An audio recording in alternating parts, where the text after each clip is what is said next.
Number 5 അതാണ് ഇപ്പോൾ നേരത്തെ നിങ്ങൾ രണ്ടുപേരും സൂചിപ്പിച്ച പ്രധാനമന്ത്രി ആവാസ് യോജന. പ്രിയപ്പെട്ട പ്രേക്ഷകരെ, PMAYയിൽ എത്രയാണ് എന്നറിയാമോ സർക്കാർ കൊടുക്കുന്നത്? കേന്ദ്ര സർക്കാർ കൊടുക്കുന്നത് 1.5 ലക്ഷം രൂപയാണ് PMAYയിൽ. ബാക്കിയുള്ള 2.5 ലക്ഷം സംസ്ഥാന സർക്കാരും പ്രാദേശിക ഗവൺമെന്റും കൂടിയാണ് കൊടുക്കേണ്ടത്.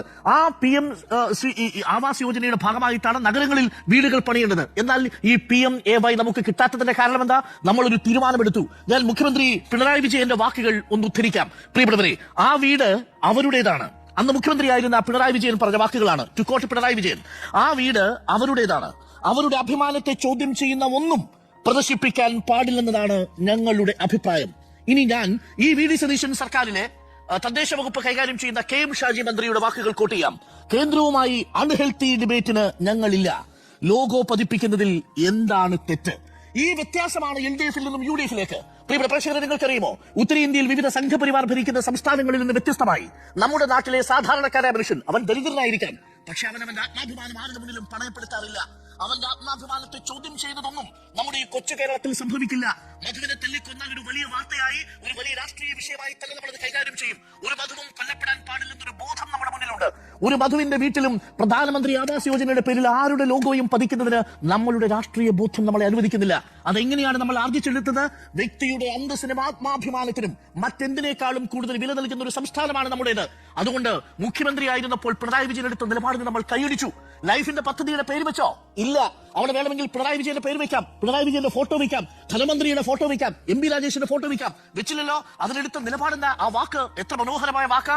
അവരുടെ അഭിമാനത്തെ ചോദ്യം ചെയ്യുന്ന ഒന്നും പ്രദർശിപ്പിക്കാൻ പാടില്ലാത്തതാണ് എന്നുള്ളതാണ്. എന്നാൽ നേരത്തെ മാധു സൂചിപ്പിച്ചതുപോലെ സാധാരണക്കാരായ മനുഷ്യന് അവരുടെ വീട്ടിലേക്ക് കടന്നു വരുമ്പോ ആ വീടിന്റെ പുറത്ത് എഴുതി വെച്ചിരിക്കുന്നു, ഇത് സർക്കാർ ഔദാര്യമായി തന്ന വീട്. ഈ വീടിന്റെ ഐശ്വര്യം നരേന്ദ്രമോദി എന്ന മട്ടിൽ മോദിയുടെ ചിത്രം പതിപ്പിച്ച് ലോഗോ പതിപ്പിച്ച് കാണുമ്പോൾ ആ വീട്ടിലെ ഒരു കുഞ്ഞിനുണ്ടാവുന്ന വേർതിരിവ്, ആ കുഞ്ഞിലെ ഉണ്ടാവുന്ന ഒരു മനോവിഷമം എത്രത്തോളമായിരിക്കുമെന്ന് ഊഹിക്കാൻ പ്രിയപ്പെട്ട KM ഷാജി അങ്ങേക്കെന്തേ കഴിയാതെ പോയി? 5400 അടി സ്ക്വയർ ഫീറ്റിൽ 5400 അടിയുള്ള ഒരു വീട്ടിൽ താമസിച്ച് 1,62,00,000 രൂപ ചെലവിൽ ഒരു വീട് നിർമ്മിച്ച ആ വീട്ടിൽ കഴിയുന്ന KM ഷാജിക്ക് അതിന്റെ ബുദ്ധിമുട്ടും സങ്കടവും മനസ്സിലാവില്ല.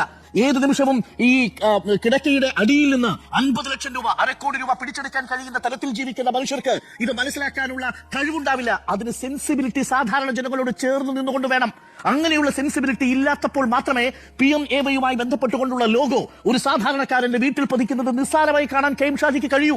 അതാണ് KM ഷാജി പറഞ്ഞ വാദകം. ടു കോട്ട് KM ഷാജി, കേന്ദ്രവുമായി ഒരു അൺഹെൽത്തി കോമ്പറ്റീഷൻ വേണം സാർ.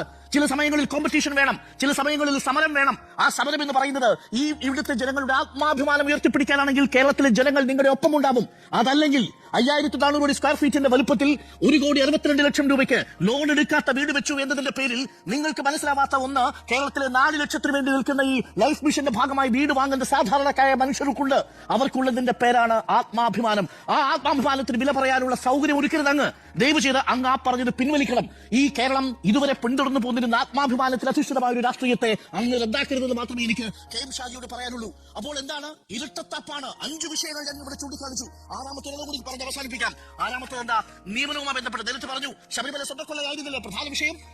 സ്വർണം കെട്ടതാരപ്പ എന്ന് ചോദിച്ച് തിരഞ്ഞെടുപ്പിലേക്ക് വന്ന ക്യാമ്പയിൻ നടത്തിയ UDF ഒടുവിൽ ആദ്യത്തെ ദേവസ്വം ബോർഡിൽ നടത്തിയ നിയമനം ഞെട്ടിപ്പോയി. സ്വർണം കട്ടവനോടൊപ്പം സ്വർണം കട്ടുവെന്ന് SIT കരുതുന്ന സ്മാർട്ട് ക്രിയേഷൻസിന് വേണ്ടി ഹാജരായ അഭിഭാഷകനെ അതേ ദേവസ്വം സർക്കാരിന്റെ സ്പെഷ്യൽ പ്ലീഡറായി നിയമിച്ചുകൊണ്ടുള്ള തീരുമാനം ഞെട്ടി. ഒന്ന് ആലോചിച്ച് നോക്കൂ. ഒരു ഭാഗത്ത് സ്വർണം കെട്ടതാരപ്പ എന്ന് ചോദിക്കുക, അധികാരത്തിലെത്തിക്കഴിഞ്ഞാൽ കട്ടവന്റെ അഭിഭാഷകനെ പിടിച്ച് ദേവസ്വത്തിന്റെ അഭിഭാഷകനാക്കുക. ഇതിനെ ഇരട്ടത്താപ്പെന്നല്ലാതെ മറ്റെന്താണ് പറയുക? 1 മാസം കൊണ്ട് പൊഴിഞ്ഞു വീഴുന്ന മുഖംമൂടികളല്ലേ നമ്മൾ നിയമസഭയിൽ കണ്ടത്? മൂലം വള്ളംകളിയുമായി ബന്ധപ്പെട്ടുകൊണ്ട് റജി ചെറിയാൻ ഉന്നയിച്ച ഒരു സബ്മിഷന് മറുപടി പറഞ്ഞുകൊണ്ട് ഇരുന്നപ്പോൾ പറഞ്ഞ ഒരു വാചകം കേരളം മുഴുവൻ കേട്ടതല്ലേ?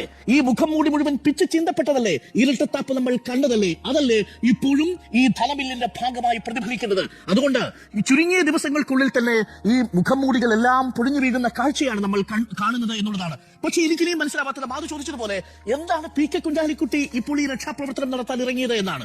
ഒരു കാരണവും ഇല്ലാതെ PK കുഞ്ഞാലിക്കുട്ടി ഒരു വള്ളി പോയി പിടിച്ചിരിക്കുകയാണ്. ആർക്കാണെന്ന് മനസ്സിലാവുന്നത്? റജി ചെറിയാൻ മനസ്സിലാവുന്നില്ല സാർ. റജി ചെറിയാൻ നിങ്ങളുടെ മുന്നണിയിലെ MLA ആണ് സാർ. ആ MLA അതിനുശേഷവും പറഞ്ഞു എനിക്കറിയാമല്ലോ എന്നാണ് പറഞ്ഞത്.